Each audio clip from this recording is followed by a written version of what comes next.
मेरा प्रधानमंत्री तो बहुत ही गुड है, इसमें कोई दो राय नहीं है। इनकी दो बातें तो मुझे आज मेरे दिल में बसी हुई है। भाइयों बहनों, मेरे देशवासियों, भाइयों बहनों, सबका साथ सबका विकास। इनके लिए मुस्लिम मांग का संदूर है। अगर ये मुस्लिम ना होना, 2080 का जो चुनाव करते हैं ये, अगर मुसलमान ना होते ना पावर में, तो जिंदगी में कभी पावर में नहीं आते ये। बिहार समस्तीपुर से रहने वाला हूँ। मेरा मुख्यमंत्री इस टाइम जो है नीतीश जी है, क्या समझे, उन्हें अल्टू राम पलटू राम कहते हैं। उनकी एक बात मुझे बहुत अच्छी लगी कि मैं अल्टी मारूं या पलटी मारूं, बिहार को बचा रखा हूं। लेकिन नीतीश जी भी काबिल तारीफ है। नीतीश जी की वजह से बिहार में काफ़ी तरक्की हुई और काफ़ी बेरोजगारी दूर हुई। छोटे रोडों को उन्होंने बड़े रोड से जोड़ दिया। अमित शाह जी, हमारे देश में कितने राज्य हैं टोटल? 29 है। और अमित शाह जी क्या बोल रहे थे, 50 राज्य में बीजेपी की सरकार है जी। अब सबसे बड़ा सच तो ये देखो, जिसको लेकर पूरे देश में घमासान मचा हुआ है। जहां पर एक साइड बिहार चुनाव है, वहीं दूसरी तरफ खबर आ रही है वोट चोरी को लेकर। वोट चोरी को लेकर मुद्दा काफ़ी जो है बढ़ता नजर आया। राहुल गांधी के लगातार आरोप प्रधानमंत्री मोदी पर रहे, लेकिन इस बीच इलेक्शन कमीशन ने अपना जो है बीच में एंट्री करी और साफ तौर से राहुल गांधी को एक मोहलत दे दिया, हलफनामा दे दिया है, वरना देश से माफ़ी मांगी जाए। अब देश की जनता से ही पूछेंगे कि आखिर इनकी क्या एक राय है वोट चोरी को लेकर, ये किस हद तक इस चोरी को समझते हैं। हमारे साथ यहाँ पर इलाके में ही कुछ लोग मौजूद हैं, अब इन्हीं से ही जुड़ेंगे। खान चाचा, कैसे हैं आप? बढ़िया जी। खान चाचा, हाल ही के प्रधानमंत्री कैसा लग रहे हैं इस वक्त, कैसा काम कर रहे हैं? 11 साल हो गए उन्हें। बहुत बढ़िया काम कर रहे हैं, देख लो। कैसा, मतलब कि एक एग्जांपल दे दो। इतना बढ़िया काम कर रहे हैं। पहले जो हम काम पे जाते थे, यहाँ खड़े हुए हैं। अच्छा, पहले कहाँ जाते थे काम पर? जॉब करते थे, और आज बिजनेस कर रहे हो? यहाँ दूसरे के पास खड़े हुए हम। अच्छा, यहाँ भी नौकरी कर रहे हो? टाइम खराब कर रहे हैं, यहाँ खड़े हुए हैं हम। अच्छा, तो खान चाचा मतलब ऐसा नहीं लगा कि कुछ विकास हुआ हो या आपके जीवन में कुछ परिवर्तन आया हो? क्या आया बताइए, हमारी तो जो पहले खा कमा रहे वो भी गया हमारा तो। अच्छा, तो ये मोदी जी ने छीन लिया आपसे? हम ये नहीं कह सकते भाई किसने छीना, जी। क्योंकि मोदी जी आए तो थे नहीं छीनने के लिए। हम कहें कि छीन लिया, लेकिन कुछ करेंगे इस लायक के जो परेशान है आज के टाइम में लोग ज़्यादा। अगर कुछ इस तरह से काम करें तब सही है। हम ये भी नहीं कहते ख़राब हैं, हाँ जी। ये भी नहीं कहते, लेकिन काम अच्छा करना चाहिए ताकि अब देखो इसमें ये नहीं होना चाहिए कि हम मुसलमान हैं या तुम हिंदू हैं या वो हिंदू, ये चीज़ नहीं आना चाहिए। ये चीज़ आना चाहिए कोई भी हो, सबके लिए काम चलना होना चाहिए सबका। क्या लगा कि प्रधानमंत्री मोदी ने मुसलमानों से कुछ छीना या फिर उन्हें तंग किया हो, ऐसा कुछ लगा? क्योंकि काफ़ी बातें उठती हैं कि मुसलमान परेशान हैं। देखो आप अगर ऐसी बात ना करें ना, हिंदू मुसलमान वाली तो सही है। नहीं, आप मुस्लिम हैं इसलिए मैं पूछ रहा हूँ। नहीं, ये सवाल नहीं करो हिंदू मुसलमान वाला। अच्छा ठीक है, तो एक बड़ा सवाल ये है। करो आप कुछ भी, कोई बात पूछो, ये पूछो भाई कौन से काम, कहाँ पे क्या काम नहीं हो रहा है, कहाँ काम क्या होना चाहिए। मुझे एक बात तो बता दीजिए, प्रधानमंत्री मोदी पर लोग कह रहे हैं, राहुल गांधी कह रहे हैं वोट चोरी का आरोप जो है लग रहा है और वोट चोर करके वो ट्रेंड कर रहे हैं। आप इस बात को कैसे देख रहे हैं, ये सही है या नहीं? क्योंकि जनता के लिए ही सब लड़ रहे हैं सर। ये चीज़ के लिए अगर हम सही बताएं आपको, हाँ। अब से जो पहले जो वोट हुए थे यहाँ पे दिल्ली में पिछली बार, हाँ। हमारा छोटा भाई है, उसका वोट हमने डाला भी नहीं, उसने फिर भी कैसे पड़ गया। अच्छा, हम लेके भी गए थे उसको वहाँ पे। इससे पहले वाले इलेक्शन? हाँ, इससे पिछले वाले में। दिल्ली विधानसभा में ही ना, हाँ जिसमें केजरीवाल की सरकार? हाँ, इसी में। अच्छा। जब भी कई लोगों के वोट हाँ। पड़ गए, कैसे पड़ गए वो? अच्छा, पर उस टाइम तो सरकार भी दूसरी थी। मोदी जी की थी। अच्छा। दूसरी कैसे थी? नहीं, दिल्ली में जो है वो जीत के तो दूसरी बनी थी ना। बनी तो जीत के दूसरी थी, लेकिन वोट तो हमारा गया ना। क्यों गया वो? अच्छा, मोदी ये कहते हैं कि जहाँ पर जीत जाते हैं वहाँ चुप लगा जाते हैं, जहाँ हार जाते हैं वहाँ ईवीएम के लिए मतलब लड़ते हैं। आपने न्यूज में भी देखा होगा कि क्लियर दिखाया था ना, ये एक बंदा, वो कौन था, बीजेपी का ही था ना, अपने पीछे लेके ईवीएम बैठे हुए थे वहाँ पे। यहाँ पे दिल्ली के अंदर दिखाया था ना, एक जगह के अंदर से गेट बंद करके मोहर लगाई गई थी। अच्छा, तो वो कैसे हुआ था बताओ? तो खान चाचा, ये जो आज इलेक्शन कमीशन ने बोला राहुल गांधी या तो आप हलफनामा दे दें या माफ़ी मांग ले देश से, क्या लगता है राहुल गांधी को हलफनामा देना चाहिए या माफ़ी मांगनी चाहिए? जो सच्चाई है वो सामने दिखाना। ये क्या नाम है इनका, जी, ये वोट इलेक्शन कमीशन वाले जो है, क्या नाम है, क्या बोलते चुनाव हैं, आयोग के। आयोग, हाँ। ये हकीकत सामने लाए ना। सच्चाई झूठ क्यों दिखा रहे हैं? अच्छा सच्चाई दिखाओ। अगर आप झूठे नहीं है तो सच दिखा दो। अच्छा। इलेक्शन कमीशन के लिए उन्होंने बोला कि चेहरा दिखाया जाए और फोटो वीडियोग्राफी की बात आप कर रहे हैं। तो आप सच्चाई दिखाओ ना। हाँ। आपने क्या गिनती करते हैं क्या नहीं कराते हैं, सच्चाई दिखाओ आप। जब वोटिंग होती है लाइव करवा दिया करो। पर देखिए ये लोकतंत्र है और वोट का जो मसला है वो तो प्राइवेट ही होता है ना सर, अपना मत अपना अधिकार। समझे नहीं, अब प्राइवेट तो होता है, जब हम वोट डालने जाते हैं ना वहाँ पे तो उसको लाइव दिखा दिया करें ना सबका, क्लियर। क्या भाई लाइव डालो कि किस पे मोहर लगाई हमने, सब पब्लिक देखे, अपने आप क्लियर हो जाएगा मशीन गलत है या कौन गलत है। कह रहे राहुल गांधी भ्रम कर रहे हैं बस दुनिया को, तो माफ़ी मांगनी चाहिए या नहीं? हमने क्या कहा, जब चोरी नहीं हो रही है वोट की तो लाइव करवा दो ना सबके सामने, क्यों नहीं करवा देते। राहुल गांधी भी हलफनामा दे दें, वो कह रहे हैं कि सबूत है तो दे दीजिए। सबूत तो राहुल गांधी से भी तो ये बोला है कि अगर आप ठीक हैं तो दे दीजिए हलफनामा, ऐसा भी तो बात है, दोनों बात है। चलिए ठीक है, बहुत बहुत शुक्रिया आपका। भाई देखिए नांगलोई की मार्केट में इस वक्त जो है हम यहाँ पर मौजूद थे। जी सर में है, हाँ जी किस बारे में है? सर, वोट चोरी का आरोप प्रधानमंत्री मोदी पर है, राहुल गांधी पर देश माफ़ी मांगने की जो है चुनाव आयोग ने बोला हुआ है, इस पर आपकी क्या राय है? मतलब वो तो वही बात हो गई कि चोरी और सीना चोरी।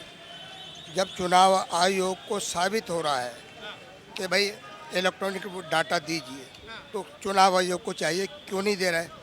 और जो क्या नाम उनका, अरे वो जो सुप्रीम कोर्ट में, उनका नाम मेरा ध्यान नहीं आ रहा, जिन्होंने दलील दी है सुप्रीम कोर्ट को, दो चश्मोदीद पैदा किए हैं उन्होंने, सॉरी माफ करना, पैदा का नाम हमारा पेश किए हैं, जिनको मृत्यु घोषित कर दिया गया।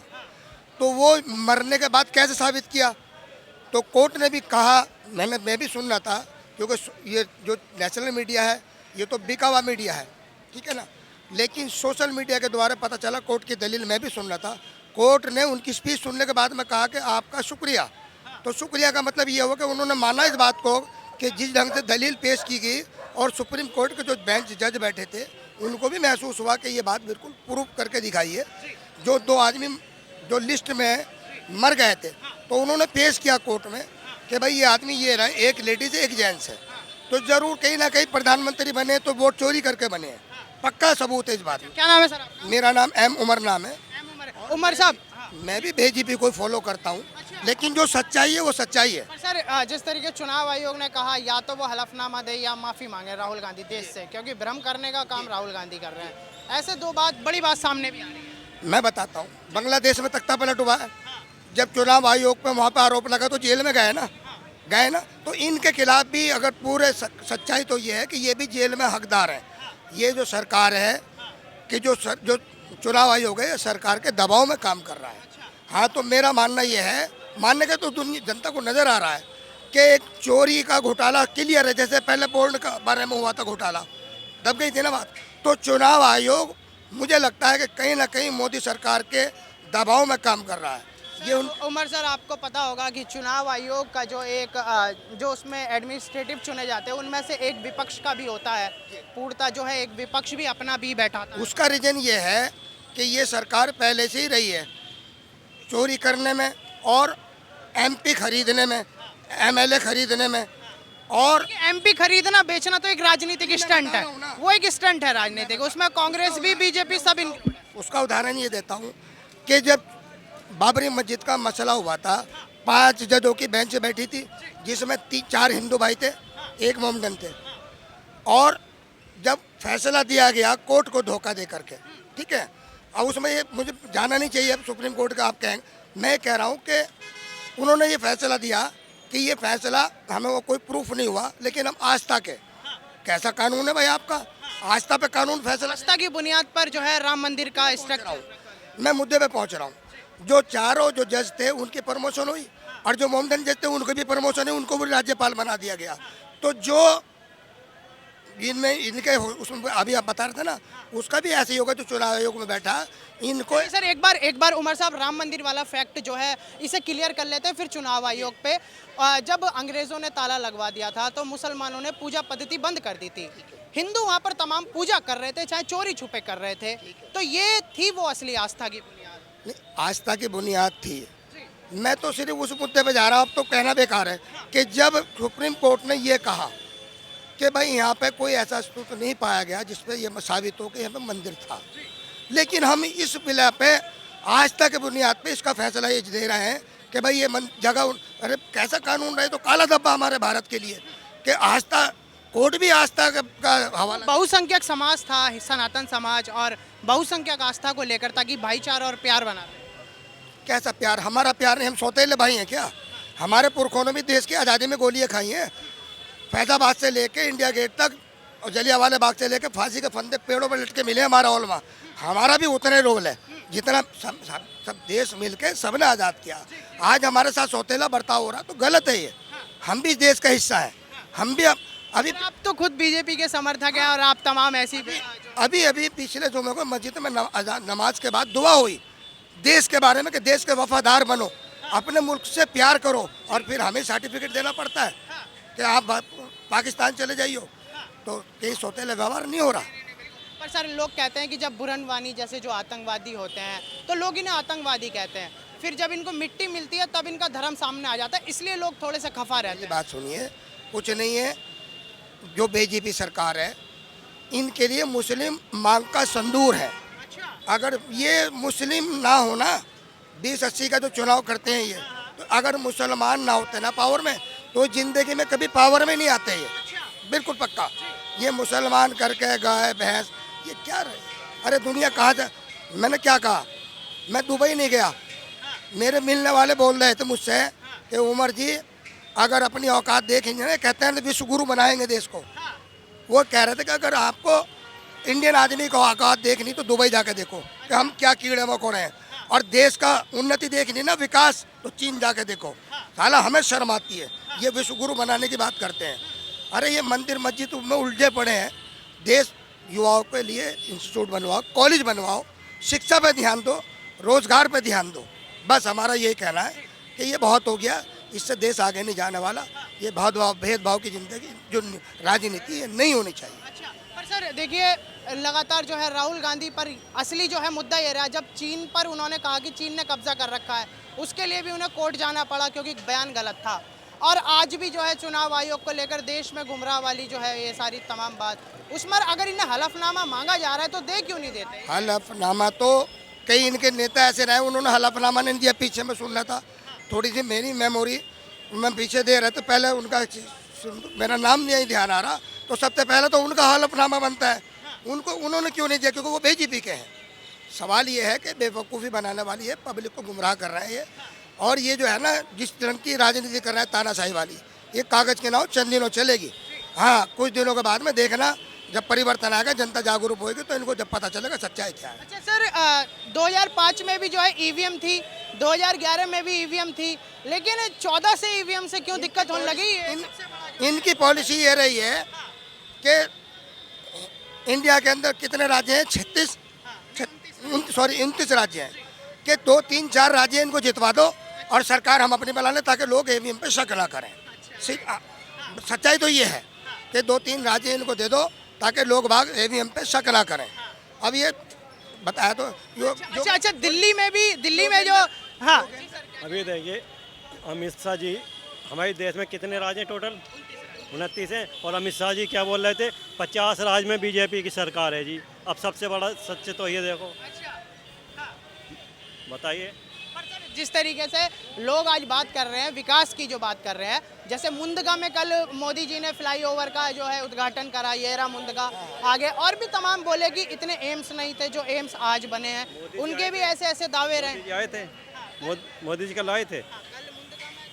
अगर मोदी जी यहाँ पे आएंगे तो यहाँ ऐसे नहीं रहेगा। वहाँ पे 3 किलोमीटर तक तो आगे पीछे फोर्स लगी रहती है। कहाँ आई मोदी जी, बताओ? मोदी जी तो आए हैं, थे कल यहाँ पर मुंदगा में फ्लाईओवर। तो फिर वो दिखाया नहीं न्यूज़ पे, सब न्यूज़ वाले भी आए थे ना वहाँ पे, तो वहाँ पे ये भी दिखाना चाहिए वहाँ कितना अच्छा विकास है मुंडका में, वो नहीं दिखाया। नेशनल मीडिया नहीं कवर करती। ये तो आप लोगों की मेहरबानी है जो सोशल मीडिया है, जो जिसके द्वारा लोगों को, जनता को पता चल जाता सच्चाई क्या है। हाँ, ये तो सोशल मीडिया पे भी बैन लगाने की बात कर रहे हैं। सर आपने देखा होगा कि हरियाणा, महाराष्ट्र, दिल्ली और अब जो है बिहार का जो है मामले सामने आ रहे हैं, क्या लग रहा है, क्या माहौल है? मतलब किस बारे में? ये घोटाले के बारे में? वोट नहीं, देखिए हरियाणा जीता, महाराष्ट्र जीता, दिल्ली में जो है 27 साल पुराना वनवास, वहाँ का चुनाव हुआ था तो इन्होंने तो वहाँ को भी जिता दिया था बीजेपी को, फिर दोबारा गिनती हुई। ध्यान है ना आपको? दोबारा गिनती हुई है ना, दोबारा फिर कैसे बन गया वो? तो सवाल है, बेईमानी है सब कुछ और नीचे से लेकर ऊपर तक इनके लोग बैठे हुए हैं। बिल्कुल। पर देखिए सर, सुप्रीम कोर्ट चुनाव आयोग सब हमारे बनाए हुए हैं, तो पब्लिक के लिए भी तो कुछ बोलिए। कल सुप्रीम कोर्ट ने परसों फटकार लगाई तो है, कल लगाई है ना, तो जब तो हम भी तो सुप्रीम कोर्ट का शुक्रिया अदा कर रहे हैं, जब सच्चाई बात कही है तो हम भी आशावादी हैं उनके। हम कहते हैं उन जजों की लंबी उम्र करें जिन्होंने ये रोशनी डाली है कल, तो हम जो सच्चाई है वो सच्चाई है। देखिए, प्रधानमंत्री मोदी को लेकर जो वोट चोरी का आरोप लग रहा है, उस पर आज तमाम युवाओं की विशेष राय ले रहे हैं कुछ। अंकल नमस्कार। नमस्कार भाई साहब, क्या नाम है आपका? मेरा बदलू हसन है। हसन साहब, आज प्रधानमंत्री मोदी पर आरोप है कि वो वोट चोरी करते हैं, और राहुल गांधी पर चुनाव आयोग ने कहा कि आप गलत बोल रहे हैं, देश से माफ़ी मांगिए। आप किसकी तरफ है? अजी ये तो पढ़े लिखों का काम है, अच्छा, बेपढ़े को क्या पता किसका वोट है और किस कहाँ पढ़ेगा। हमें तो ये पता कि वोट देना है, भाई इतना तो हमें पता है। भाई आप वोट डाल के आते हैं, ठप्पा लगा के आते हैं सर, वो कितनी बड़ी ताकत है आपकी? बस वोट तो देना ही है। तो उसके पीछे की ये भी तो देख ले करो कि क्या वजह रही हो। भाई वजह, अगर हम पढ़े लिखे हो, हम देखें तो हम गलती बताएं कि हाँ भाई प्रधानमंत्री की गलती है, या मतलब यह है कि क्या नाम है इनकी, राहुल की गलती है। अब जब हमें यही पता नहीं कि हमने कोई लिस्ट नहीं देख रहे, अनपढ़ आदमी क्या देख लेगा? अच्छा, दोनों में से अच्छा कौन लगता है?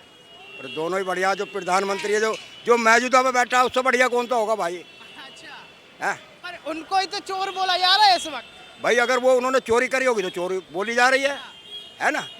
और तो फिर भी कोई दिल से, मतलब कितना जो है एक देखते हैं कि भाई ये आदमी बढ़िया कर रहा है, ऐसा सोचते हैं क्या प्रधानमंत्री मोदी के लिए? ये बढ़िया ही करते हैं, जो भी करते हैं। कोई प्रधानमंत्री गलत ना करता, जो भी आ जावे बढ़िया ही करे। अपने लिए घटिया कौन करेगा? सब बढ़िया करें। नहीं, लोग राहुल गांधी और उनकी पार्टी पर कहते हैं कि भाई ये लोग तुष्टीकरण कर रहे हैं, ऐसा भी तो आरोप लगाते हैं।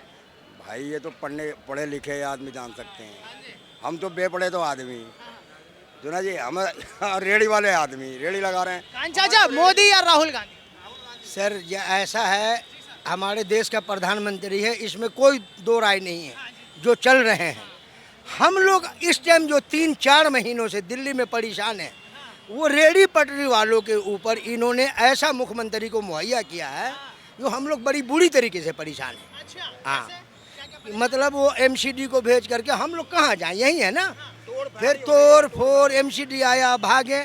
हमें ये नहीं, हमें एतराज़ है कि नरेंद्र मोदी जी हमारे प्रधानमंत्री गलत है, मैं ये नहीं कह रहा हूँ, मैं बहुत बढ़िया, लेकिन हथकंडे जो इन्होंने अपना रखे हैं, जो आम स्टेट लेवल पर नहीं, हम राजधानी में रहते हैं, उसके बावजूद भी इतने मुख्यमंत्री को साहित्य शक्ति दे रखे हैं, इनसे हम लोग परेशान हैं। मेरी आपसे गुजारिश है कि ये बात वहाँ तक पहुँचाइए।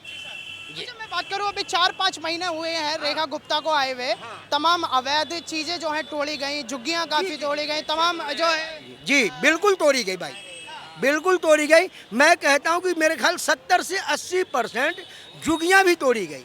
और हम यहाँ इंदिरा इनकलम में अगर नगर रहते हैं, आज महीना दिन पहले तो ये भी मोबाइल पे वीडियो वायरल कर दिया, लिस्ट निकाल दिया कि जब हम लोग अपनी अपनी किसानों से, ज़मींदारों से ज़मीन खरीद के बैठे हैं, उसके लिए भी अफवाह उड़ा दिए कि ये अवैध है या तोड़ी जाएगी।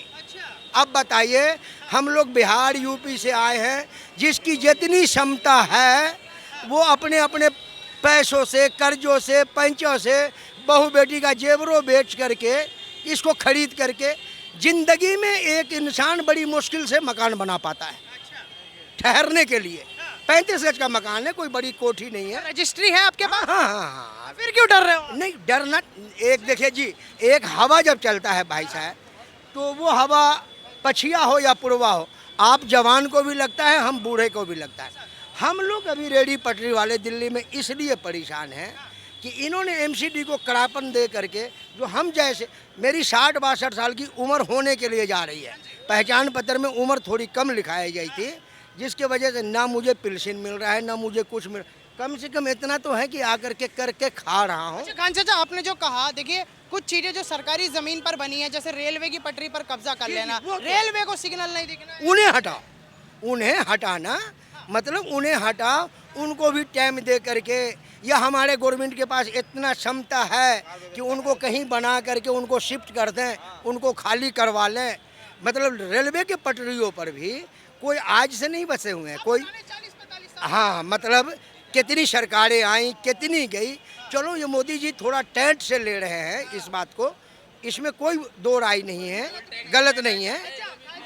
सर, मोदी जी से तो दिक्कत नहीं है, लेकिन हथकंडे जो अपनाए हैं उससे थोड़ी समस्या। आपकी क्या राय है इस पर? देखिए सभी जनता से राय ले रहे हैं। ये है जी, यहाँ पर प्रेम नगर के अंदर नुगैर जो मकान है वो तोड़े जा रहे हैं, आपके नजायज तोड़े जा रहे हैं। वो नजायज नहीं है, नजायज नहीं है, क्यों लोगों ने उस पर मकान बनाए हैं, अपनी रकम लगाकर उस पर मकान बनाए गए हैं। वो तोड़े क्यों जाएंगे, ये बता सकते हो? मैं आपको वहाँ भी बुलवाऊंगा, अपने स्थान पर बुलवाऊंगा आपको। आपने कहे रजिस्टरी है, मेरी पक्की बिल्डिंग है, मतलब आपको पीतमपुरा कोर्ट से आज मेरे ख्याल 15-17 साल पहले पक्की। लेकिन लोगों के अंदर एक डर सा बैठ जाए, इतने ही 35 गज में मेरे ख्याल में 10-12 कुंबे रहता हूँ, बेटा बेटियाँ। 35 गज में 10-12 कुनबे, 10-12 आदमी। हाँ, आदमी कुंबे नहीं, हाँ आदमी। और उसमें से अगर जिन निकाल फेंक अपनी देश में, मेरा भारत महान, मेरा भारत महान, हम भारत के नागरिक, अपने घर से अब निकाल करके फेंकने की कोशिश कर दिया जाए तो क्या कह सकते हैं हम इस सरकार को? आप ही बताइए, आप ही बताइए। घर से, देखिए घर से निकालना ये तो वाकई में बहुत बड़ी दुख की बात है। देखिए वो भी देखो, जो लोग इलीगल रह रहे हैं उनके लिए तो शिकायत नहीं, जो लीगल हैं उनको जो है पूरी तरीके से। बिल्कुल बिल्कुल सर, मैं तो कहा ना कि मुझे अपने प्रधानमंत्री जी से कोई शिकायत नहीं है। बहुत बढ़िया, बहुत अच्छा चला रहे हैं। ये जो अभी है, ये आपको भी मालूम है, मुझसे ज़्यादा आप प्रेस रिपोर्टर हैं, सारा चीज़ है, आपको मालूम। इस टाइम जो रोडों पर, रेडी पटरियों पर हम जैसे 40 से 50% आदमी अपना अपना गुजारा कर रहे हैं। मतलब कि कहीं ना कहीं दिक्कत परेशानी आ रही है। बहुत दिक्कत सर, बहुत दिक्कत। और मैं आपसे गुजारिश करता हूँ, आप मेरे लड़का हैं, मैं आपसे गुजारिश करता हूं कि आप इन बातों को आगे तक पहुंचाएं। बिल्कुल, देखिए हम आपकी बात आगे ले जाएंगे। अच्छा खान चाचा, हाल ही में जैसा आपने देखिए तमाम स्थितियों पर बताया, हाल ही में 15 अगस्त भी जो है निकल कर गया, लाल किले से प्रधानमंत्री ने काफ़ी भाषण दिए, चाहे वो देश की तरक्की को लेकर उन्होंने बात कही, आतंकवाद पर उन्होंने काफ़ी बात करी। तो इन सारी बातों से आप कैसे देखते हैं कि सही स्थिति से वो चला रहे हैं? स्थिति से मैं तो इनकी तारीफ जितनी की जाए हमारे प्रधानमंत्री की उतनी कम है। लेकिन ये हमारे छोटे आदमी जो हम रोड पर बैठे हुए हैं, इन पर ध्यान दें, इन पे ध्यान देना। आप बिहार से हैं? हाँ, मैं बिहार से हूँ। मैं यहाँ दिल्ली में 40-45 सालों से हूँ। पहले त्रिनगर रामपुरा रहते थे, आपके अशोक पार्क मेट्रो किराए पे।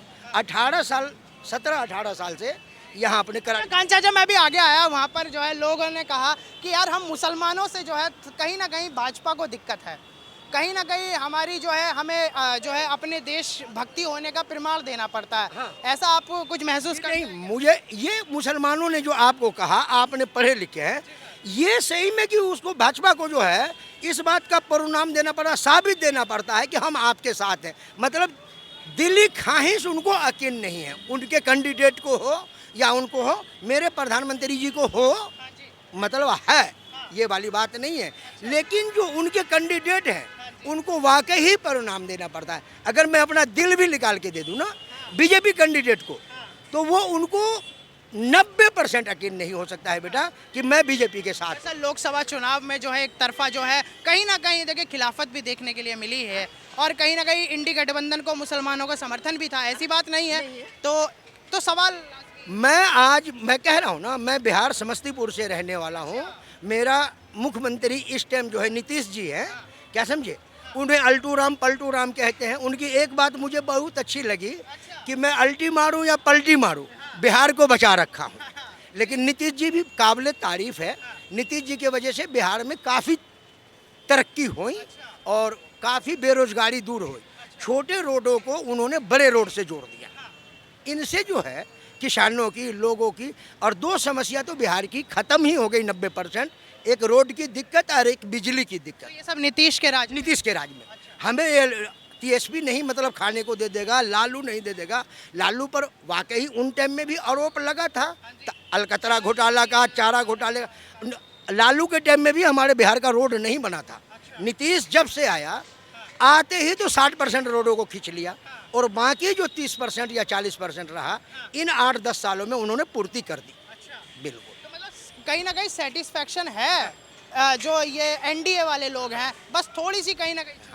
और मेरा प्रधानमंत्री तो बहुत ही गुड है, इसमें कोई दो राय नहीं है। मतलब चाहे आए आ जाए, उसमें कोई बड़ी बात नहीं। चाचा इन्होंने तो कह दिया कि मेरे प्रधानमंत्री से सुपीरियर कोई नहीं है भाई। अब बताइए क्या भाई, क्या इनकी दो बात मुझे आज भी याद है भाइयों, इनकी दो बातें तो मुझे आज मेरे दिल में बसी हुई है। भाइयों बहनों, मेरे देशवासियों, हाँ, भाइयों बहनों, सबका साथ सबका विकास। आम आदमी को कह देना कि मैं यहाँ क्या नाम है अपने दिल्ली से लगा हुआ, नहीं ये अपने यूपी के जो नवेदा, मैं नवेदा आया था। मैं सभी को नमस्कार कह रहा हूँ, जो नहीं आए हैं उनसे भी नमस्कार कह रहा हूँ। आने वाली फलानी तारीख को, मतलब उसी पर जो है मोदी जी ने हाँ भाइयों बहनों, ये भाइयों बहनों तो मुझे जो है दिल पर सर एक आखिरी सवाल पूछेंगे। मोदी जी का एक भाषण और है जो मुसलमानों के प्रति काफ़ी वायरल है कि मैं मुसलमानों के एक हाथ में कंप्यूटर देखना चाहता हूँ और एक हाथ में कुरान देखना चाहता हूँ। ये बात आपने शायद सुनी हो, इसको किस हद तक आप ये भी अगर वो सोचे तो अच्छा सोचे।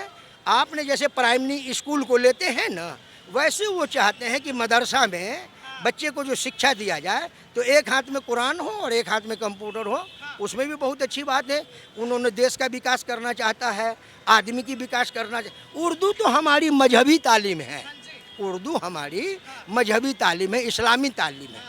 दुनियावी तालीम वो देना चाहता है कंप्यूटर से, उसमें कोई रुकावट नहीं, कोई दो राय नहीं। मातृभाषा हिंदी है और भारत माता जो है हाँ ये तो हम भारत में रहने वाले हैं, इसका कोई शिकायत नहीं है, इससे कोई दिक्कत नहीं। अच्छा, कहते हैं कुछ कभी भारत माता की जैसे दिक्कत होता है, ये तो बड़े हैं, युवा क्या सोच रखता है? भारत माता माइनस क्या हो जाएगा, भारत देश हमारा, यहाँ रहते हैं। वंदे मातरम और भारत माता, ये हमारा तो देश नारा है, ये देशभक्ति नारा है। जैसे हमारा झंडा तिरंगा है ना, ऐसे ये भक्ति नारा है, इससे कोई एतराज नहीं। भारत माता की जैसे कभी दिक्कत हो? नहीं, कोई दिक्कत नहीं इससे कोई। हाँ, किसी को ये है कि आप हम जैसे आदमी वो कहे, आप जैसे तगड़ा जवान आकर के कि आप जय श्री राम बोलो, ये गलत है बेटा। वो आपकी पूजा पद्धति में ही नहीं है, वो क्यों बुलवाया? हाँ, बस ये गलत है। और हमें वंदे मातरम से बच्चे के स्कूल में शिक्षा दिया जाता है। मेरे पोता पोती भी पढ़ रहे हैं, बेटा को भी हमने मजदूरी करके ग्रेजुएशन कराए हैं आपकी दुआ से। हमारे सारे बच्चों की, पांचों बच्चों की जन्म दिल्ली की है। हाँ, बड़ा लड़का 38 साल का। मैं आपको कह दिया ना कि मुझे 40-42 साल हो गए त्रिनगर रहते हुए। त्रिनगर हाँ जो है बाहरी दिल्ली में ही लगता था पहले, अब नहीं कहता हूँ कि सदर में लगा या इसमें लगा, दिल्ली 35 में मतलब जो सर हम रहते थे। हमें अपने प्रधानमंत्री से कोई दिक्कत नहीं है।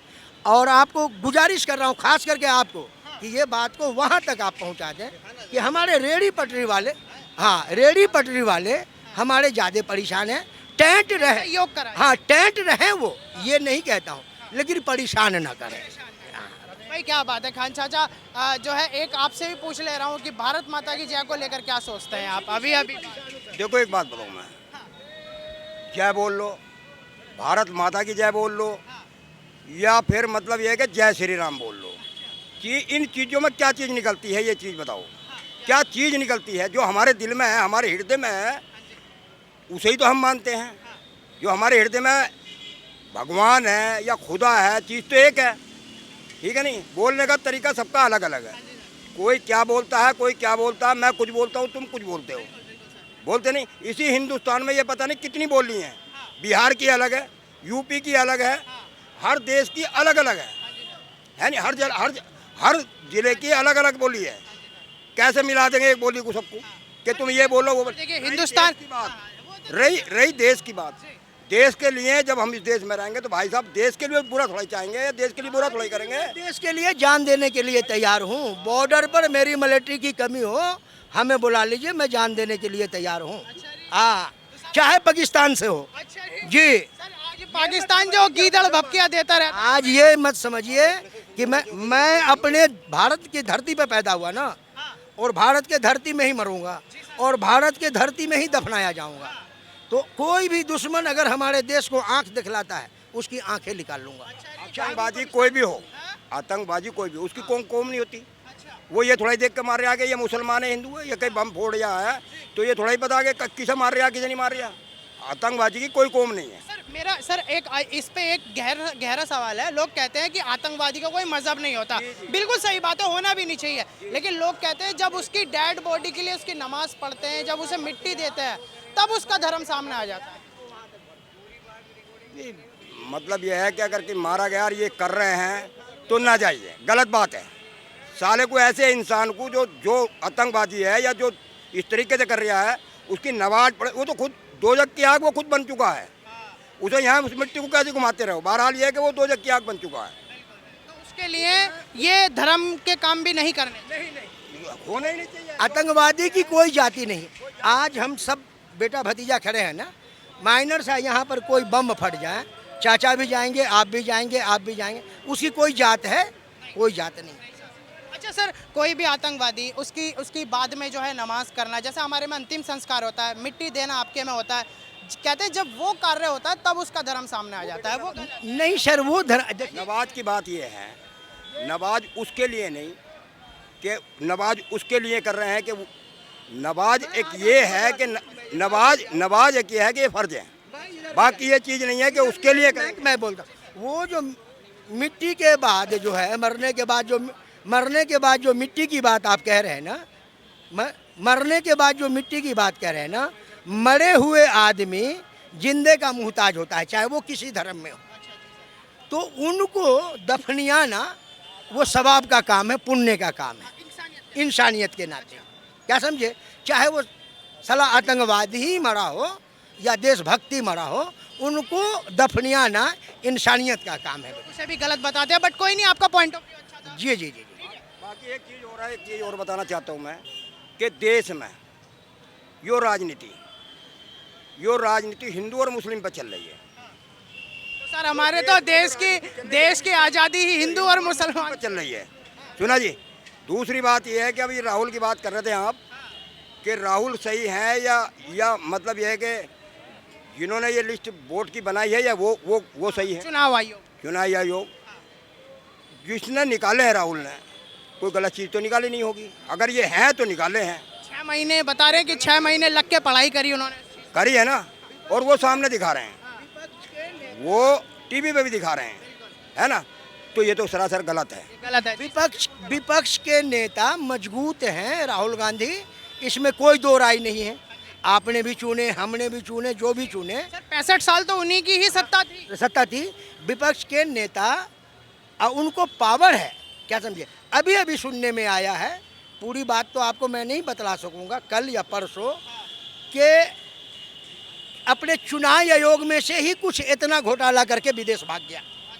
जो अभी अपने सामने बिहार का चुनाव है ना, इसमें पता नहीं क्या क्या लागू कर दिए, पहचान पत्र और जन्म पत्री। मेरे ख्याल अगर बिहार से होंगे और आपके पिताजी की मेरी उम्र होगी 60-62 साल, तो आप पढ़े फैमिली से हैं, तो मेरे ख्याल आपके पिताजी की भी जन्म पत्री नहीं होगी, है?